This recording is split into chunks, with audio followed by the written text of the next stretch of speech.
होते काम।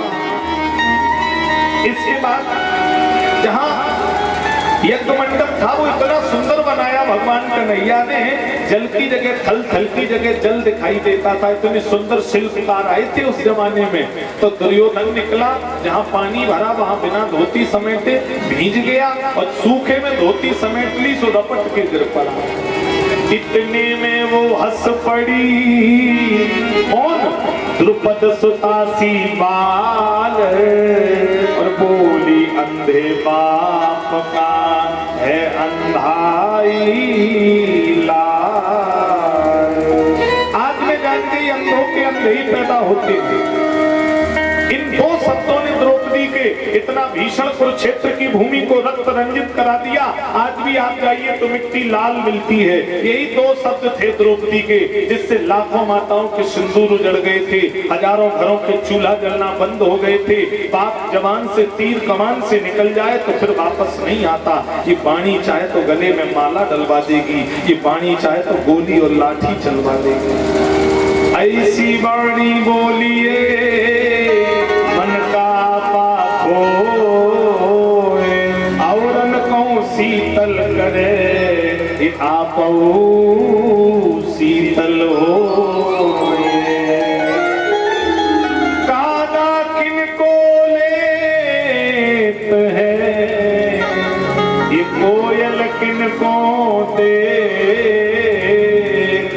मीठी वाणी बोल के सबको मन हर ले। दुर्योधन ने शकुनी के द्वारा जुआ का बीज कौरवों पांडवों में बो दिया। सिद्ध पांसे शकुनी के पांडव जुआ खेलने लगे। जुआरी की पहचान होती है, जुआरी जितना जीतेगा जोश नहीं चलेगा, जुआरी जितनी बुरी तरह हारेगा उतना ही जुआरी को जोश चढ़ता है। अब की नहीं तो अब की में बराबर, और अब की नहीं तो अब की में बराबर, और तब तक बराबर करने में लगा रहेगा जब तक बिल्कुल बराबर नहीं होगा, तब तक हटता नहीं है। हाँ, तो महाराज आज सब कुछ धर्मराज हार गए। अंतिम में द्रौपदी को भी दांव पर लगा दिया। दुर्योधन द्रौपदी को जीत गया, पांडव द्रौपदी को जुआ में हार गए। दुर्योधन ने आवाज लगाई, दुशासन द्रौपदी को पकड़ करके ला, साड़ी खींच करके विवस्त्र कर दे इस सभा में और मेरी जंगा पर बैठा दे। रामचरितमानस पढ़ते हो, तुम्हें राम बनना होगा, और चलो राम के पद चिन्हों पर अब इतिहास बदलना होगा। जाने कितने परहितरत गीतों के यहाँ मरण होते हैं, और जाने कितनी अभी ताड़का ऋषि मुनियों को सता रही है। चलो राम के पद चिन्हों पर अब इतिहास बदलना होगा। रामचरितमानस पढ़ते हो, तुम्हें राम बनना होगा। विजय दशहरा अभी ये निकल गया ना, विजय दशहरा बिल्कुल अभी कुछ दिन पूर्व ही। तो विजय दशहरा पर्व यहाँ इन कस्बों में मेले लगते हैं, और विडंबना हमारे देश की सचमुच के रावण जिंदा है, कागज के रावण जलते हैं। इन सचमुच के 10 शीशों को अब चौराहे पर कुचलना होगा, और चलो राम के पद चिन्हों पर अब इतिहास बदलना होगा। द्रौपदी को दुशासन खींच करके ले आया। देखिए, जिस द्रौपदी को कोई सिर उठाकर देख नहीं पाता था, आज उस द्रौपदी का सिर का पल्लू नीचे है, बाल खुले और खिंचती हुई जा रही, तो लज्जा बस कोई उसको देख नहीं रहा। पुरुष बलि नहीं होत है, होत समय बलवान, और भीलन लूटी गोपिका, सुबे अर्जुन बेईमान।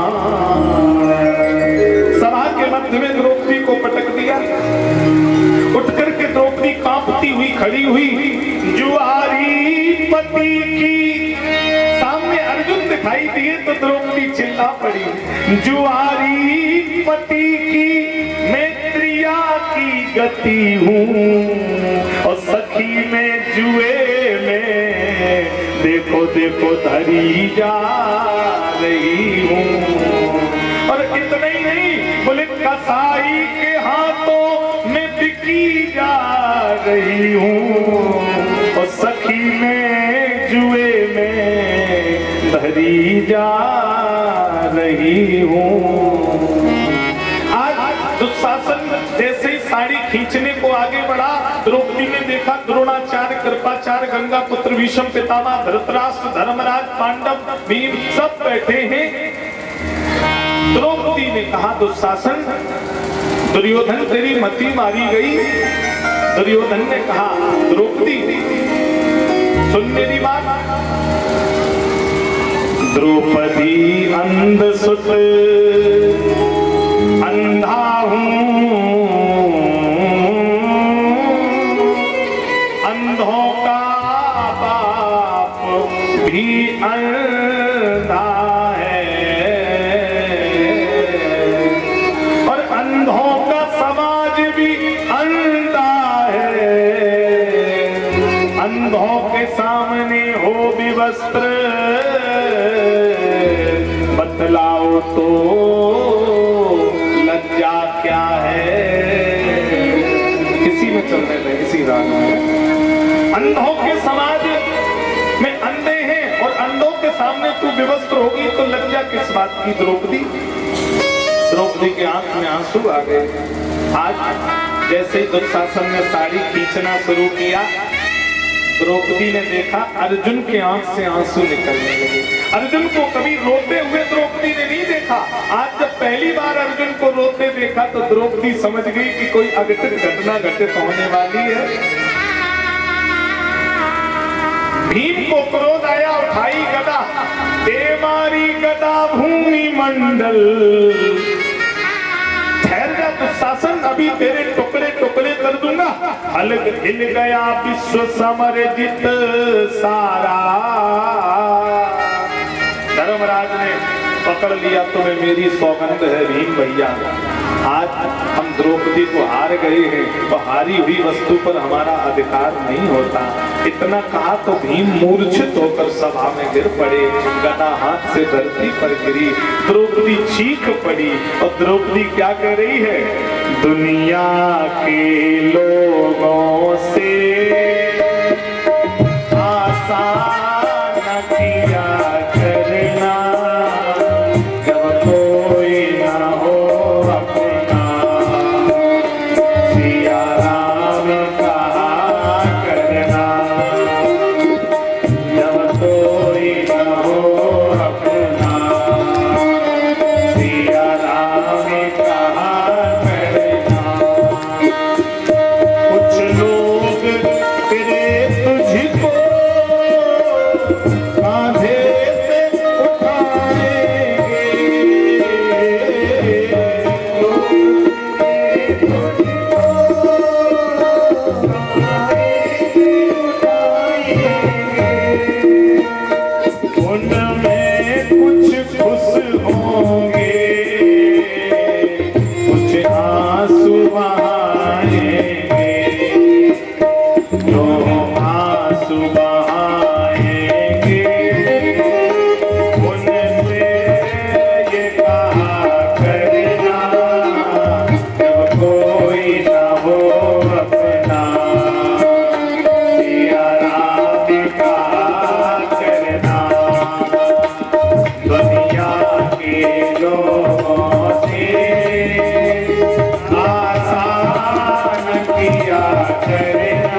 शुरू हुआ।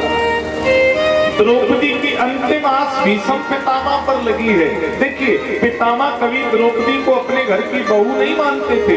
पितामह इकलौते ऐसे व्यक्ति हैं जो द्रौपदी को अपनी बेटी मानते थे, बिटिया कहकर बुलाते थे। द्रौपदी ने कहा, पितामह करो बंद आंखें मत, अरे अब देखो मुझे, ये तुम्हारी बहू बिटिया जा रही है। लोग कहेंगे किसकी बेटी विवस्त्र हो गई? पितामह आपकी। लोग कहेंगे किसके घर की इज्जत चली गई? बोले गंगा पुत्र भीष्म पितामह के घर की। इतना कहा तो पितामह खड़े हो गए और द्रौपदी के आगे हाथ जोड़ लिए। बोले, द्रौपदी लाडली, आज मजबूर हूँ, सूर हूँ, वीर हूँ, आज मजबूर हूँ। मैंने खाया नमक इसलिए क्रूर हूँ, द्रौपदी लाडली आज मजबूर हूँ। मैंने दुर्योधन का गलत नमक खाया बेटी, मैं मजबूर हूँ। रही सही आस भी द्रौपदी की टूट गई और जब समझ लिया कि अंधेरा है, आशा टूटी उजियाले की, उस विपदा की मझधारा में सुध आई मुरलिया वाले। हे गोविंद रक्षा करो, हे गोपाल रक्षा करो, देख कन्हैया तेरी बहन की आज कैसी दुर्दशा भई है। लाला देख तेरी बहन को आज कैसी दुर्दशा में इन पांडवों ने छोड़ा है।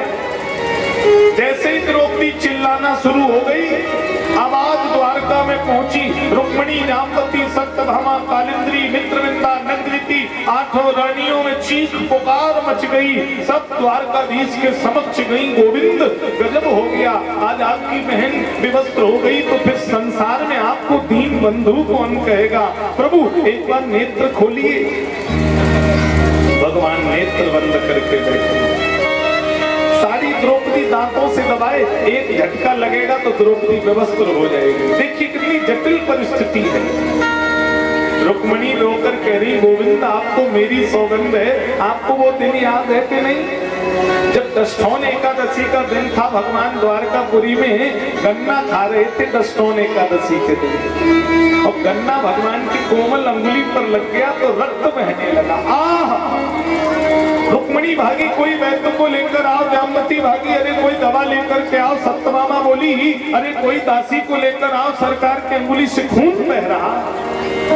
पूरी द्वारका में शोर हो गया। दारुक, उत्तम सब दौड़ने लगे, बोले सरकार के रक्त निकल रहा। द्रौपदी उन दिनों अर्जुन के साथ द्वारका में आई है।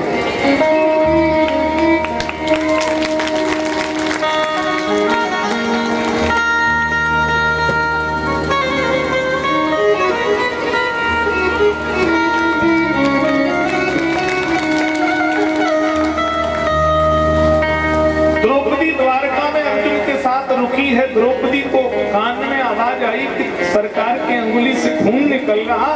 पागलों की तरह द्रौपदी अर्जुन को छोड़कर नंगे पैर भागी। कहां? जहां भगवान अंगुली पकड़ कर बैठे हैं। और रोते हुए, कांपती हुई द्रौपदी गोविंद के सामने खड़ी हो गई। और आज सुहाग की साड़ी पहन करके भगवान के समक्ष गई है, तो सुहाग की साड़ी द्रौपदी ने आज अपने हाथों से बीच से फाड़ दी और भगवान की अंगुली पर साड़ी लपेटती चली।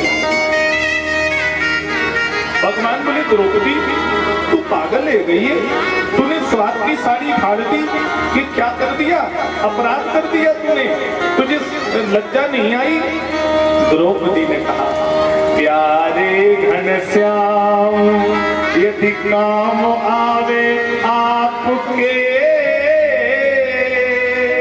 तो काट दूं नसों को, ये तो बस रेशम के धागे हैं और बड़े नहीं आगे, बेधागे हैं अभागे।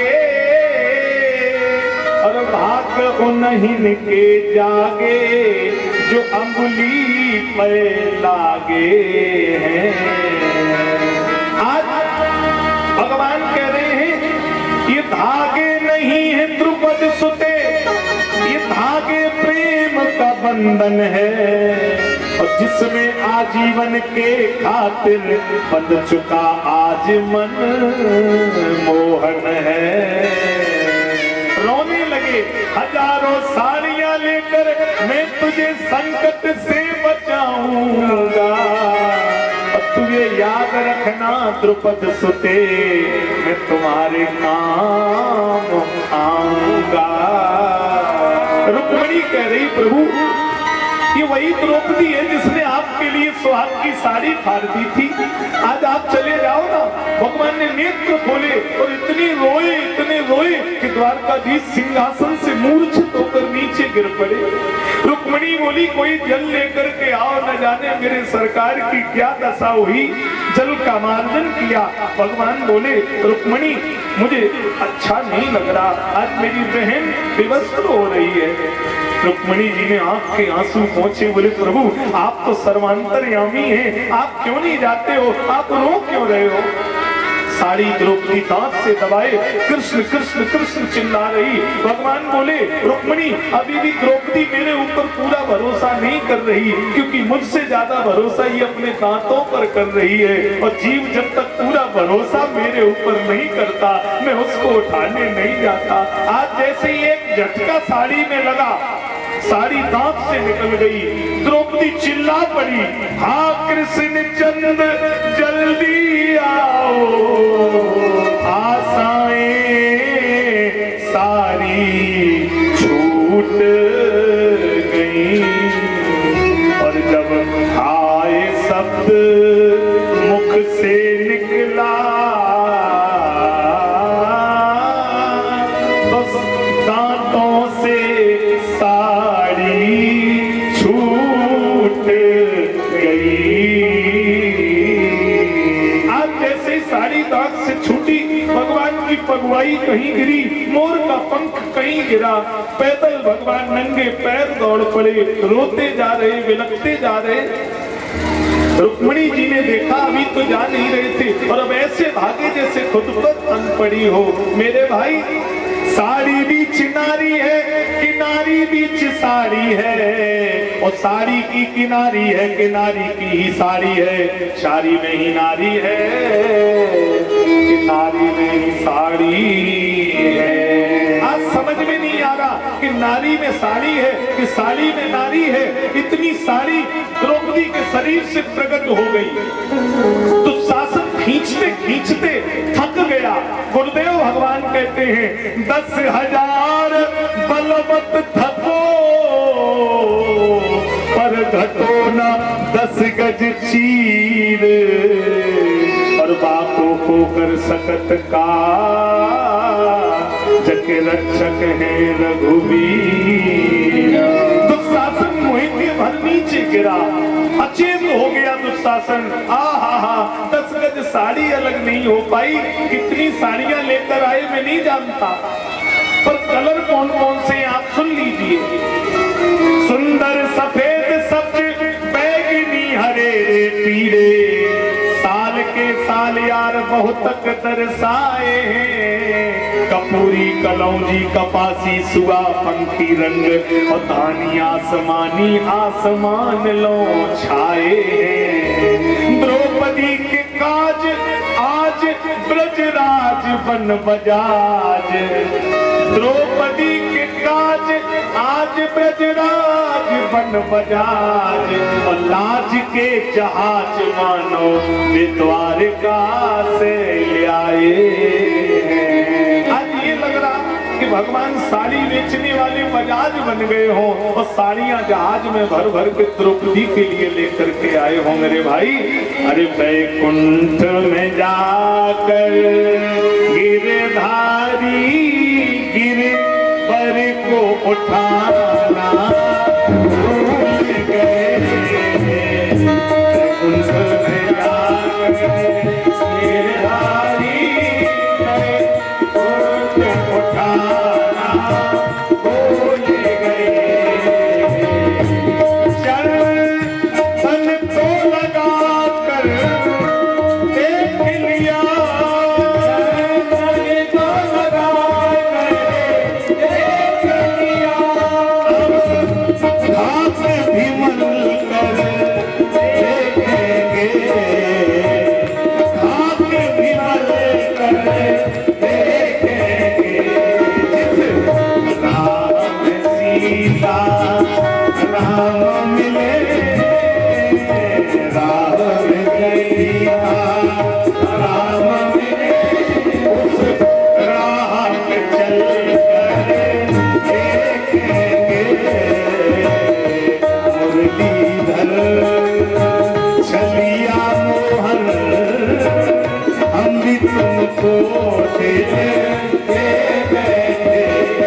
दम पहले से कुछ कम तो न थे, एक और मुसीबत ले बैठे। आज द्रौपदी की भगवान ने रक्षा करी। सुखदेव जी कहते हैं राजन, कृष्णस्यासीत् सखा कश्चित् ब्राह्मणो ब्रह्मवित्तमा विरक्त इंद्रियार्थेषु प्रशांतात्मा जितेंद्रिया। कृष्ण, कृष्ण माने कृष्ण, कृष्णस्यासीत् षष्ठी तत्पुरुष समास है। कृष्णस्यासीत्, अस्यासीत्, आसीत माने था, कृष्ण माने कृष्ण, कश्चित माने कोई, सखा माने मित्र। भगवान कन्हैया का कोई मित्र है, ब्राह्मण है जाति का, ब्रह्मवित्तमा, वो केवल संसार के धन की चाहत नहीं करता, वो ब्रह्मवित्तमा, ब्रह्म रूपी धन की चाहत करता है, जिसका नाम है सुदामा। अब सुदामा को कुछ लोग दरिद्र बोलते हैं, लेकिन भागवत में क्या लिखा है ये सुन लो। सुदामा जी दरिद्र नहीं है, प्रशांत आत्मा, जितेंद्रिया, जिसकी आत्मा प्रशांत है, जिसको जितेंद्री कहा गया, वो कभी दरिद्र हो सकता क्या? बोलो। दरिद्रो इंद्र संतुष्टो, बोले जो 2000 रुपए रोज पैदा करता और उसको तृप्ति नहीं है, अब वो कह रहा 3000 कैसे पैदा करें, कल वो 3000 पैदा करेगा, फिर वो सोचता कि 4000 कैसे पैदा करें। ऐसा व्यक्ति कैसा है? दरिद्र माना गया।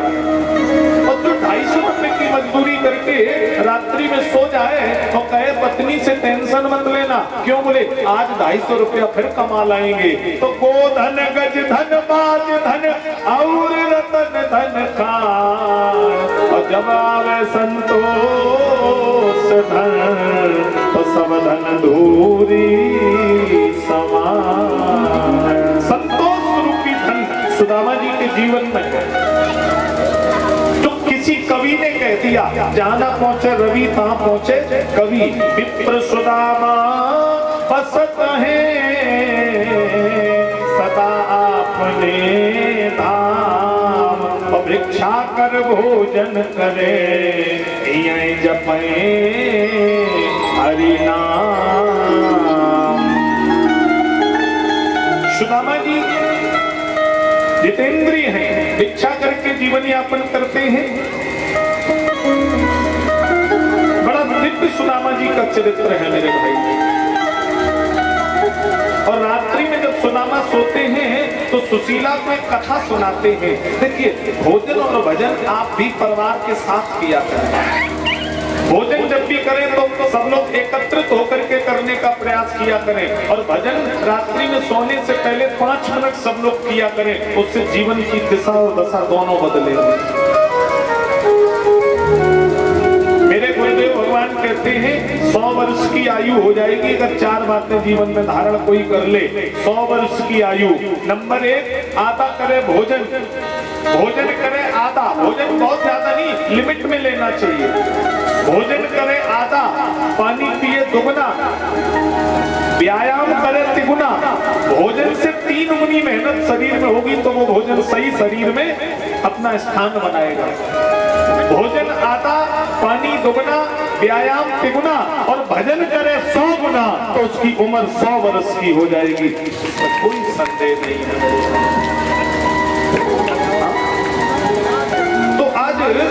सुदामा जी का बड़ा सुंदर चरित्र है। सुशीला एक दीनहीन गरीब ब्राह्मण भिक्षा मांग करके जा रहा था, पैर में कांटा लग गया, गड्ढे में गिर पड़ा, आवाज लगाई, है कोई बचपन का सखा? द्वारकाधीश रथ पर बैठ करके जा रहे थे, अरे रथ से कूद पड़े, ब्राह्मण का कांटा निकाला। दारुक ने कहा, प्रभु आप यहाँ कैसे आ गए? भगवान बोले, दारुक किसने मुझे बुलाया था? प्रभु मुझे सुनाई क्यों नहीं पड़ा? भगवान बोले, दारुक तीनों की आवाजें सबको सुनाई देंगी तो मुझे दीन बंधु कौन कहेगा? ब्राह्मण अपने घर चला गया, द्वारकाधीश अपने घर चले गए। सुशीला सो जाओ। सुशीला बोली, नहीं स्वामी मुझे नींद नहीं आने वाली। अब उस ब्राह्मण के बारे में बताओ जो भिक्षा मांगता है, जिसका मित्र द्वारकाधीश है। मैं उस ब्राह्मण के बारे में जानना चाहती हूँ, फिर उसके जीवन में आगे क्या होगा। सुदामा जी ने कहा, अरे पागल, वो ब्राह्मण कोई और नहीं, तेरा पति सुदामा है। तब से तू सब जानती मेरे जीवन में क्या। सुशीला रोने लगी। द्वार द्वार दौरत द्वार का पति को द्वार तज, और जगत में तमाशो बनो कुकुर भयो फिरत, कुकुर भयो फिरत। एक बार द्वारकापति के द्वार चले जाओ ना। सुदामा जी बोले, मित्र के घर, गुरु के घर खाली हाथ नहीं जाना चाहिए। सुशीला 4 मुट्ठी चावल ले आई। यो चित्वा चतुरोन मुष्टीन विप्रान पृथक तंडुलान चैल खंडेन तान वद्धा वर्ते प्रदाद व्यापायनम।